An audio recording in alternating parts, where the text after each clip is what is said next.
I used to spend my early 20s working as a resident supervisor at a vocational youth institute tucked away in the foothills of upstate New York. Growing up, I was constantly getting into trouble, mostly because I lacked any steady, positive adult figures in my life. Getting the chance to mentor these teenagers and help them build a better path was profoundly rewarding, and it ultimately helped me turn my own life around. Still, not every moment spent there was peaceful. This particular event took place back in the summer of 2018, during my 4th year on the staff. The living arrangements at this facility weren't modeled after the traditional open barracks style you see in movies. Instead, the students lived in residential-style units designed to simulate a shared apartment setup. When you stepped through the main entrance, you came into a spacious common room furnished with a wraparound sectional, a wall-mounted TV, and a kitchenette. Off to one side, a short hallway connected to 3 separate bedrooms. Each room contained 4 beds, placing 12 teenagers under my direct supervision. My own living quarters were situated on the opposite side of the central lounge. The architecture was deliberately set up this way to give the teens a real taste of what sharing a dorm or suite would feel like once they moved on to college or trade school. One morning, one of the boys from the N unit approached me, looking completely drained. He mentioned that he kept hearing someone pacing back and forth in the hallway outside his room all through the night, keeping him wide awake. I tried to reassure him, suggesting it was likely just one of his housemates getting up to use the restroom. He shook his head, insisting he had heard the exact same heavy footsteps for 2 nights in a row, lasting for hours.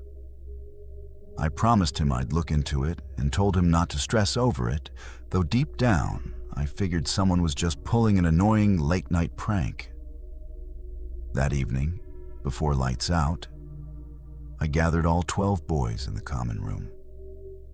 I issued a clear reminder that once the main lights were turned off for the night, everyone was expected to remain in their assigned beds unless they needed the bathroom. Most of them gave me blank, sleepy nods and agreed without argument. Right around 1 in the morning, a chorus of sharp screams echoed from the back hallway. I bolted out of bed and sprinted straight into their wing. When I flipped on the overhead switch in their bedroom, all 4 teenagers were cowering against their headboards, looking absolutely terrified. One of them was visibly weeping. When I demanded to know what was wrong, a boy near the window simply pointed a trembling finger toward the closet doorway. The boy who had come to me earlier about the footsteps finally found his voice. He explained that he had noticed a dark silhouette standing right at the edge of the closet frame. Thinking his mind was playing tricks on him in the dark, he tried to close his eyes and ignore it. But he couldn't. He could distinctly hear heavy, ragged breathing coming from the spot. Because the room was pitched in shadow, he couldn't make out any features, just a solid outline blocking the closet entrance. Panicking, he quietly shook his roommates awake. They all saw the outline, but no one knew what they were looking at. The boy, who was now crying, convinced it was just a kid from the adjacent room trying to scare them, decided to climb out of bed and approach the figure. The moment he stepped forward, the silhouette darted out the door and slammed it violently behind them, triggering the group's screams. I asked the boy who approached if he caught a glimpse of a face or clothing, but he said no. He did stress one detail, though. Whatever it was tall. Exceedingly tall. That was the moment he realized it couldn't have been one of the other teens. Even after hearing that, I was skeptical that a total stranger was wandering around inside the building. I instructed them to stay in their beds while I did a full sweep. The noise had woken up the occupants of the other 2 bedrooms, so I told them to stay inside their rooms as well. I was still convinced this was an internal prank, perhaps involving someone from another residential block. I could see genuine terror in the kids' eyes, but I didn't want to spark an all-out panic. I thoroughly searched every corner of the unit. I found no one, nor any indication of a break-in. The main door remained locked from the inside, and there were no muddy footprints or debris tracked across the floor.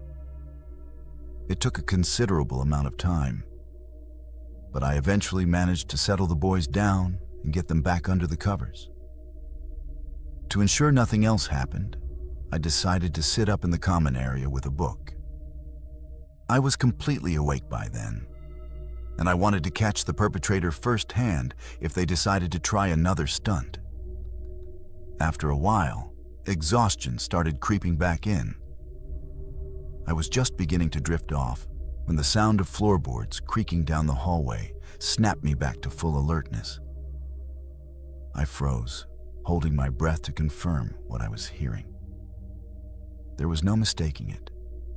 Slow, deliberate footsteps. I stood up and silently crept toward the mouth of the corridor, deliberately leaving the lights off. Since I still assumed it was a sneaky teenager, I wanted to catch them red-handed mid-prank. I fully anticipated finding one of the boys standing there like a deer caught in headlights. What I actually saw was entirely different. At the far end of the dim hallway, framed against an open window, stood a tall figure. I couldn't discern any facial features or clothing in the gloom, but the outline was unmistakable. A massive, dark human silhouette. Its hand was resting directly on the doorknob of the very same room I had just checked on earlier. I couldn't even scream. I didn't want to send the kids into a fresh wave of panic. The figure slowly released the doorknob and turned its entire body to face me. A wave of sheer terror hit me that I had never experienced in my entire life. I couldn't see its eyes, but the overwhelming sensation of being stared down made my legs feel like they were going to give out under me. Standing upright, the figure was towering. Its head came uncomfortably close to the top of the door frame. Just from its posture and deliberate posture, it was instantly clear this was not a teenager. I braced myself, expecting the figure to charge down the narrow hall at me, but it didn't move. It just stood there at the end of the corridor for what felt like an excruciatingly long time. In the dead silence, I could hear its heavy, labored breathing. Then, with a series of jerky, erratic movements, it stepped backward through the open window frame and vanished into the pitch-black night. As soon as it disappeared, I rushed to call the Institute's director, insisting he contact the police immediately. While we waited for the authorities, several staff members from neighboring units searched the surrounding woods and perimeter, but they found no trace of anyone. When the police arrived, I recounted everything in detail. However, because my description was so nonspecific, essentially just a tall, dark shadow, there was virtually nothing for them to go on. In my opinion, the facility should have suspended operations and sent everyone home right then and there. However, after discussions between administration and the families, it was decided that camp was safe to continue under heightened security. The family that owned the institute brought in off-duty police officers to maintain round-the-clock patrol on the grounds. We also conducted a thorough check of every door and window across the entire property. To my horror, we discovered that almost every single window latch on the premises had been left unlocked. The very first thing I did when I finally returned home after that summer was check every single window lock in my own house. I know how easily that situation could have turned into a tragedy for those kids or for myself. And we were incredibly fortunate that no one was physically harmed. But witnessing that figure profoundly shook me. I can't even imagine the lasting impact it had on those young boys in that room. 2018 wasn't all that long ago. The absolute hardest part about the whole ordeal is the complete lack of closure. We never found a single answer. I have no idea who or what that shadow was. I have no idea what they were planning to do.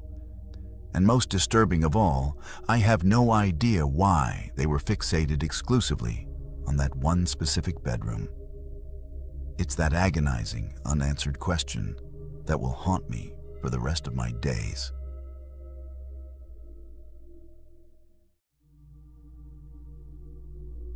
Here is the complete story rewritten with a brand new setting, original character framing, distinct phrasing, and fresh vocabulary, while keeping the exact plot, tension, and continuous narrative flow completely intact without any skipped scenes or breaks. The Goatman of Riverbend. For over 4 decades, my family has owned and operated a wilderness adventure lodge for young teens located in the rugged backcountry of the Pacific Northwest. While my parents are still the official owners, their advancing age means they are no longer involved in the daily physical labor. I oversee all the wilderness activities, site maintenance, and day-to-day operations. Our season consists of 3 distinct 12-day sessions over the summer. Each session wraps up on a Friday, giving the staff a 2-day break before the next group arrives on Monday.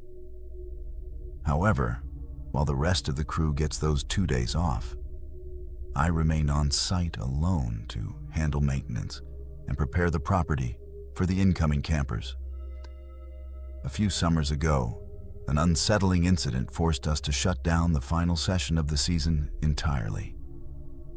It all began on the closing Friday of our second session. After breakfast, as the kids were packing up, a young girl approached me and expressed how relieved she was to be heading home.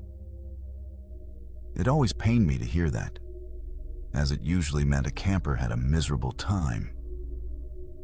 When I gently asked what had made her experience so unpleasant, she explained that she hadn't slept a wink for the last 2 nights and was desperate to get back to her own bedroom. I asked her why she couldn't sleep.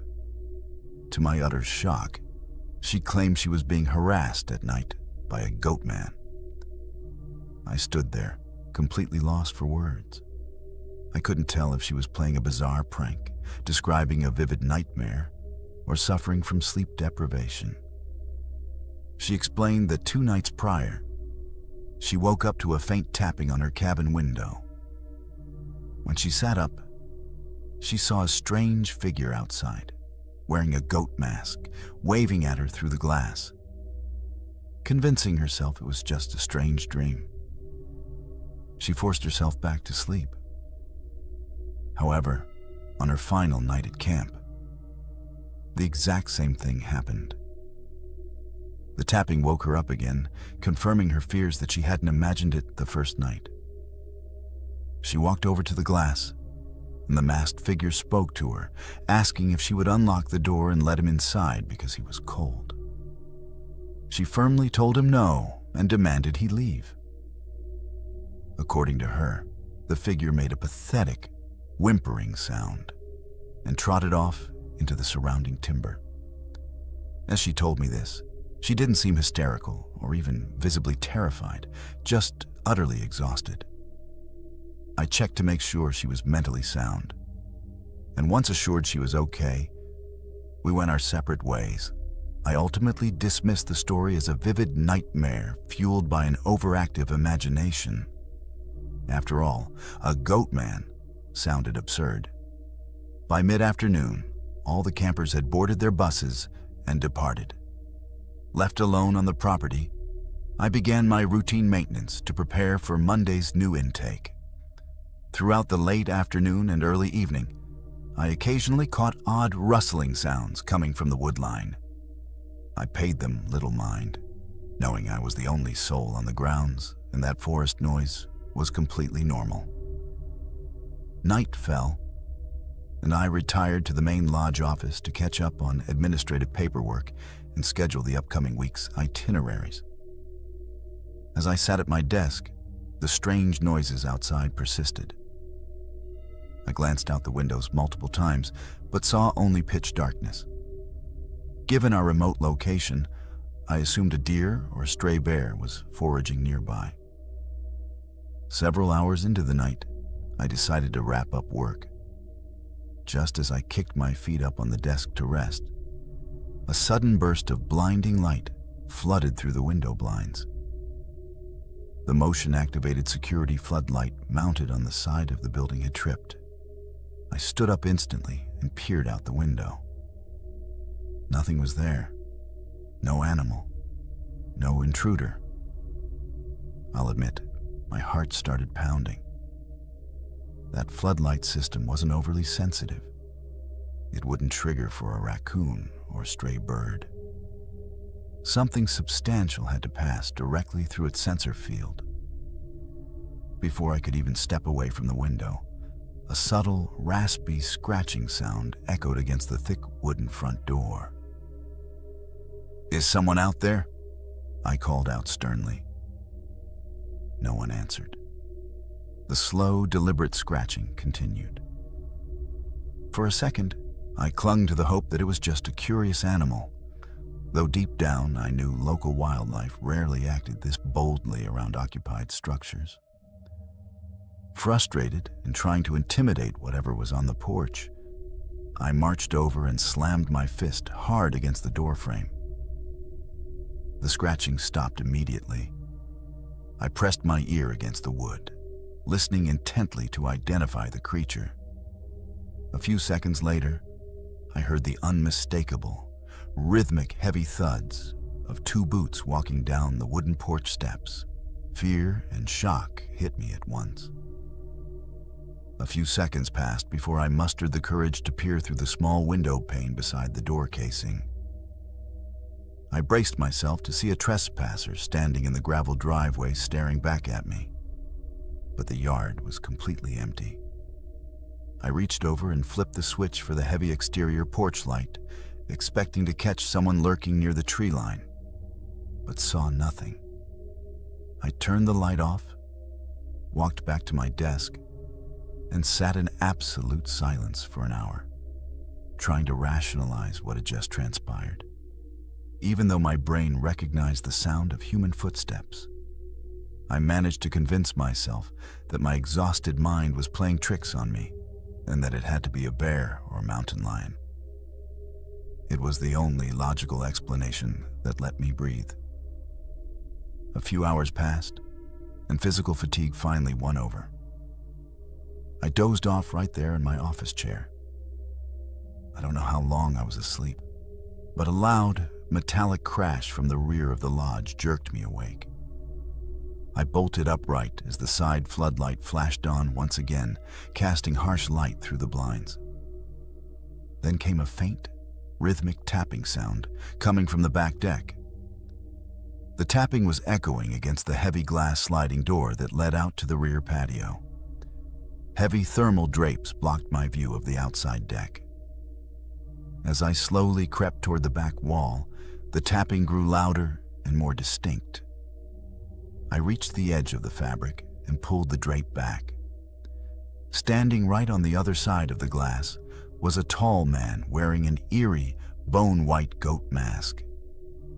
He was tapping his knuckles against the glass in a slow, unnatural rhythm, waving his other hand at me in a bizarre, friendly gesture. I started shouting at him in a sheer panic, but he didn't flinch. He just kept tapping. I tried to yell at him to get off the property, but my throat was so dry that only a garbled, terrified rasp came out. Seeing my reaction, the man stopped tapping. We stood there, separated only by a pane of glass, staring directly at one another. The man reached down, grasped the handle of the sliding door, and tried to pull it open. Thankfully, the latch was secured. In a muffled, calm voice through the glass, he asked if I would please unlock the door so he could show me what he had inside his satchel. I wanted to run, to scream, to fight, but total paralyzing terror held me frozen. It took every ounce of my willpower to break the stupor, reach into my pocket, and pull out my phone to dial emergency services. As the call connected, the man in the goat mask tilted his head, leaned close to the glass, and remarked that contacting the authorities was a very bad idea that would make him extremely upset.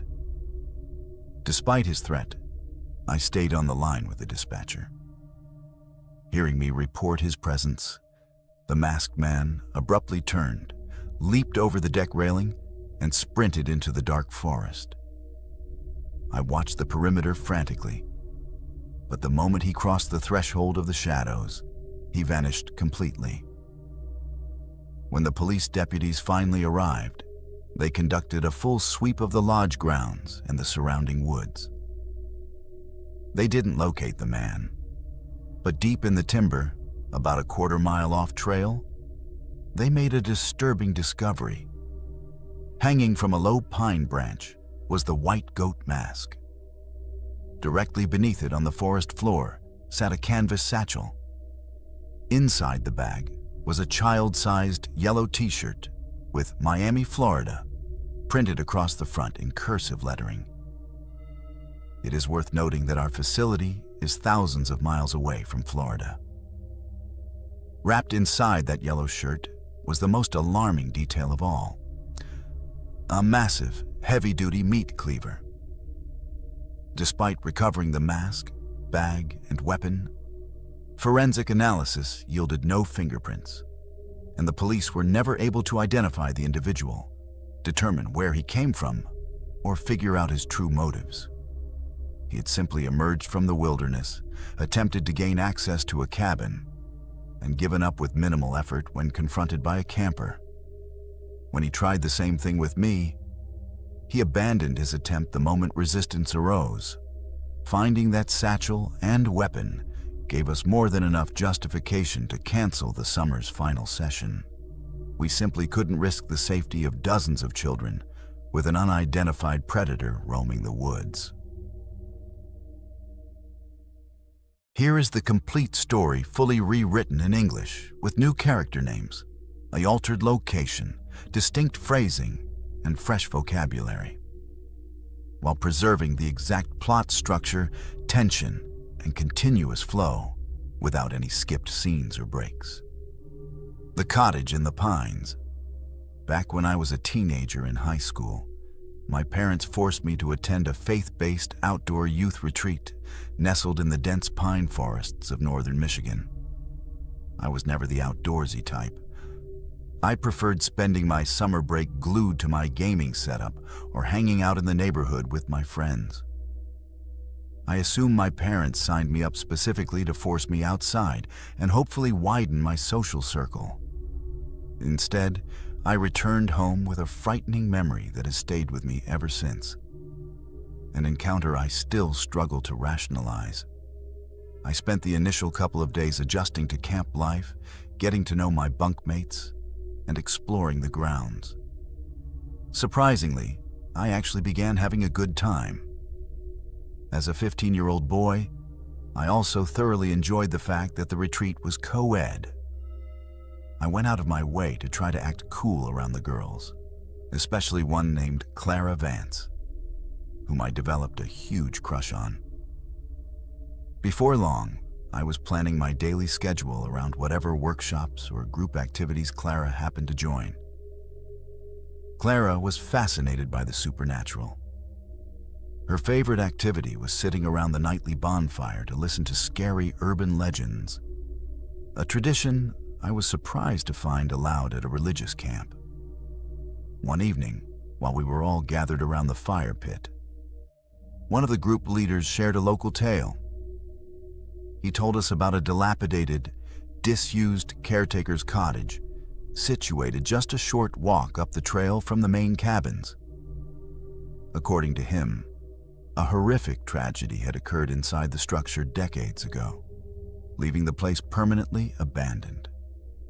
While he avoided detailing the specific incident, he implied it was gruesome and repeatedly described the place as inherently dark.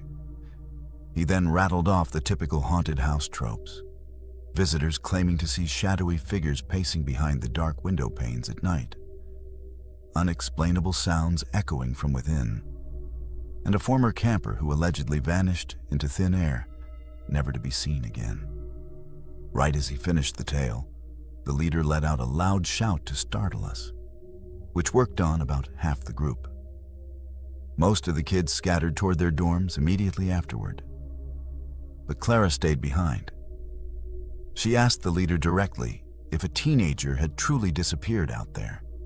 He chuckled and admitted it was just a local legend, a spooky story the staff passed down to frighten the older teens. He insisted the place wasn't actually haunted. A few of us stuck around the dying embers for a bit, discussing the cottage. We reasoned that the camp directors deliberately left the structure standing untouched just to give the ghost story a physical anchor, making the legend feel far more authentic. Having a sinister, empty cottage sitting right there on the property naturally gave the tale an eerie sense of credibility, which definitely intrigued people like Clara. Eventually, the leader rounded us up and instructed everyone to head back to their quarters for the night. What he didn't realize was that a small group of us had already planned to slip out later for a game of truth or dare. Clara was part of the group sneaking out as well.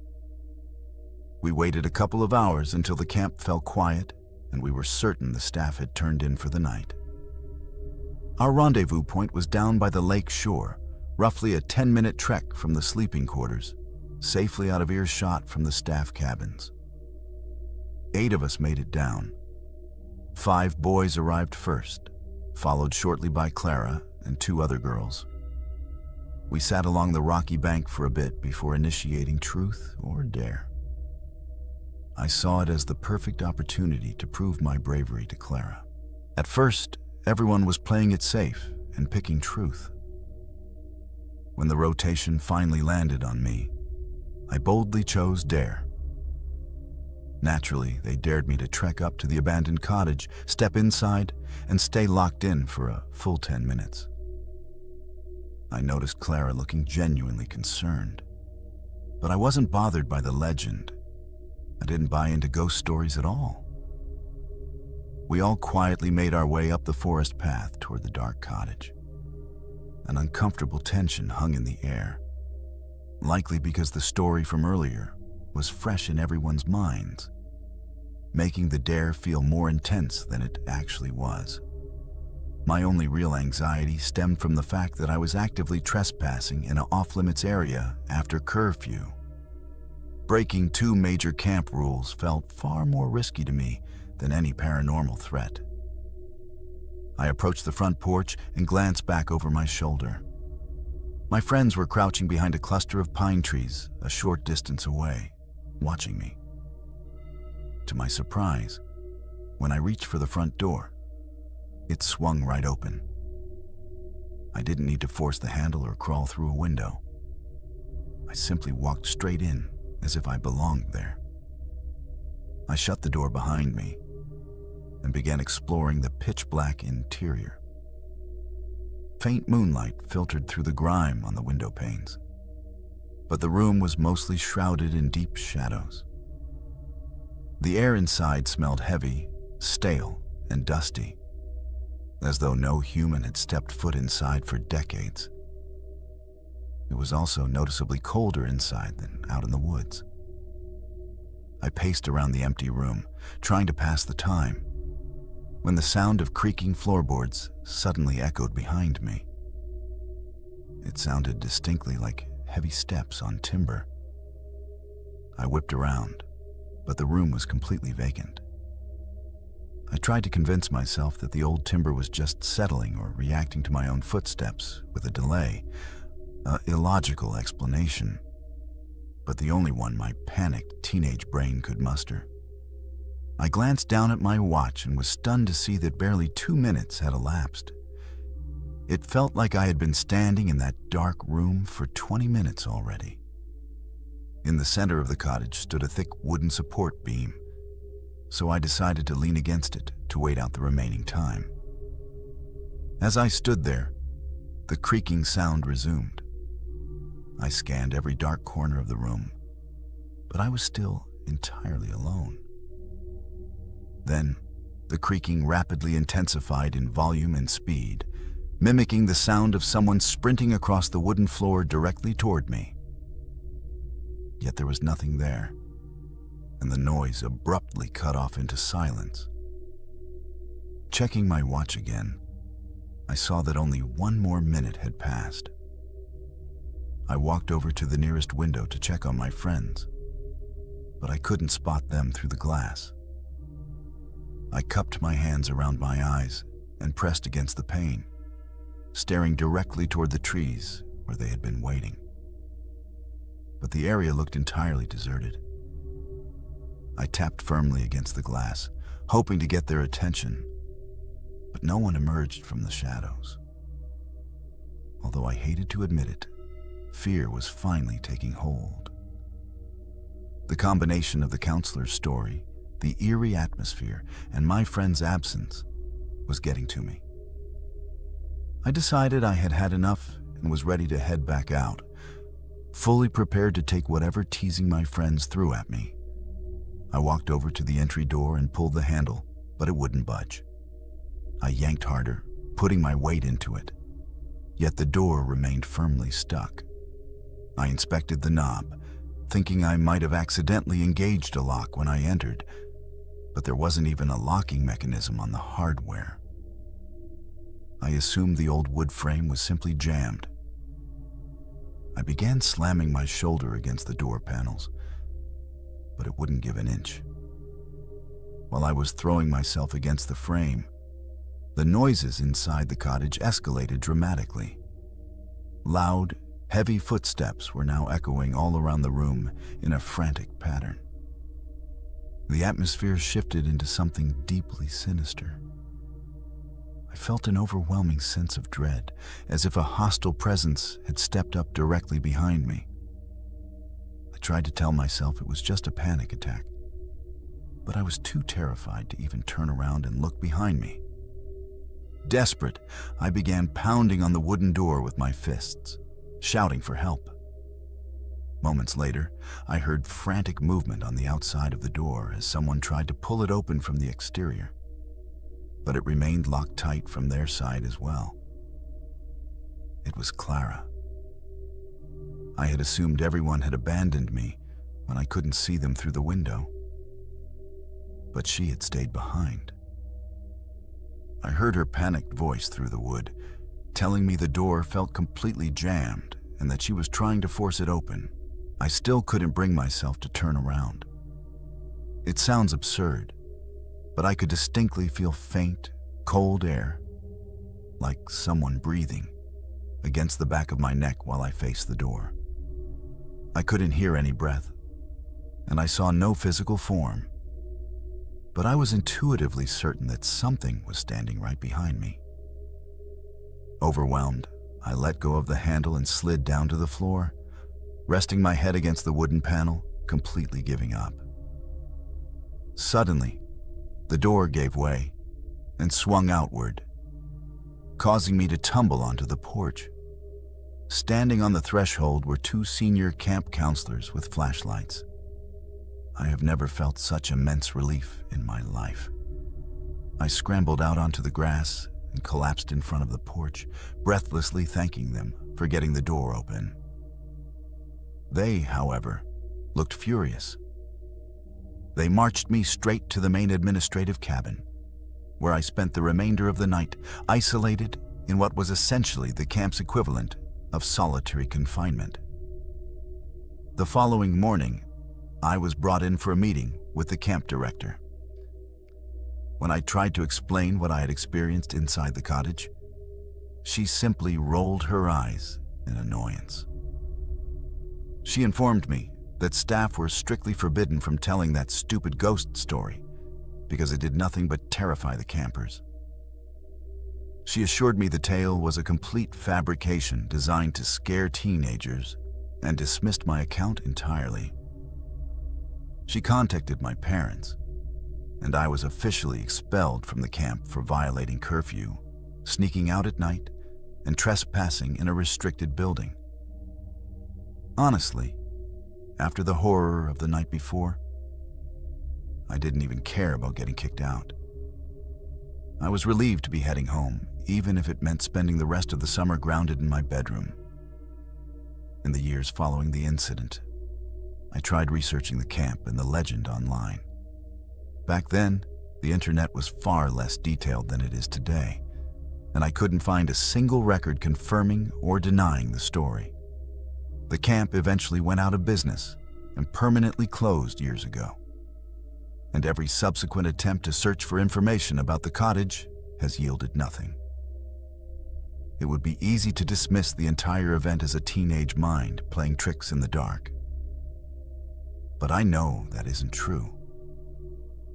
I don't scare easily. And that night was the only time in my entire life I have felt true, unadulterated terror. It remains the single event in my life that I cannot rationally explain.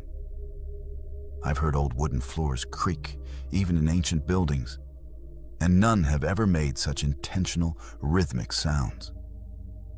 I've always held on to the intention of driving back up to that stretch of woods one day to see if the old caretaker's cottage is still standing. If it is, maybe I'll step back inside and give those 10 minutes another shot. Who knows? Maybe this time I'll actually make it through the full 10 minutes.